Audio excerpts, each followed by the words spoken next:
എന്താ ഇത്ര നാണിക്കാൻ? നീലാകാശത്തിന് വസ്ത്രമുണ്ടോ? ഇല്ല.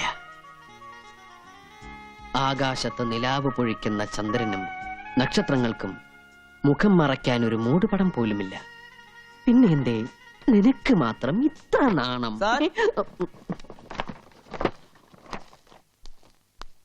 സർ, ആ വീടിന്റെ പ്ലാൻ കാണാൻ മിസ്സസ് മേനോൻ വന്നിരിക്കുന്നു. ഓ, മിസ്സസ് മേനോൻ. മിസ്റ്റർ മേനോന്റെ wife. Good morning. Good morning.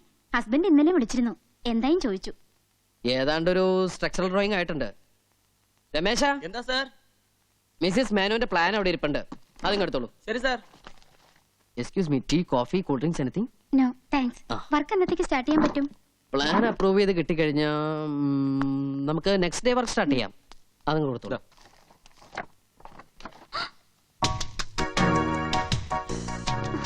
മേഡത്തിന്റെ idea ഏതാണ്ട് ഞാൻ മനസ്സിൽ കണ്ടു വരച്ചതാ. എങ്ങനെയുണ്ട്? ഇനി ഹസ്ബൻഡിന് വല്ല സജഷൻസ് ഉണ്ടെങ്കിൽ നമുക്ക് മാറ്റാട്ടോ. സ്ട്രക്ചർ എങ്ങനെ? ഫ്രണ്ട് വ്യൂയിലുള്ള 2 പില്ലറിനും നല്ല ഹൈറ്റ് ഉള്ളതുകൊണ്ട് അതിന്റെ മുകളിലുള്ള ആർച്ച് കാണാൻ നല്ല ഭംഗിയുണ്ടാവും, ഇല്ലേ?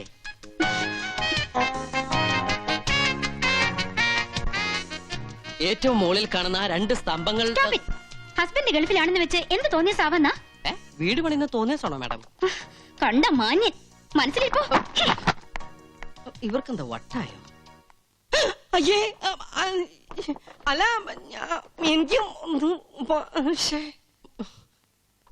ഇവരുടെ ഭർത്താവ് ഗൾഫിലായത് എന്റെ ഭാഗ്യം.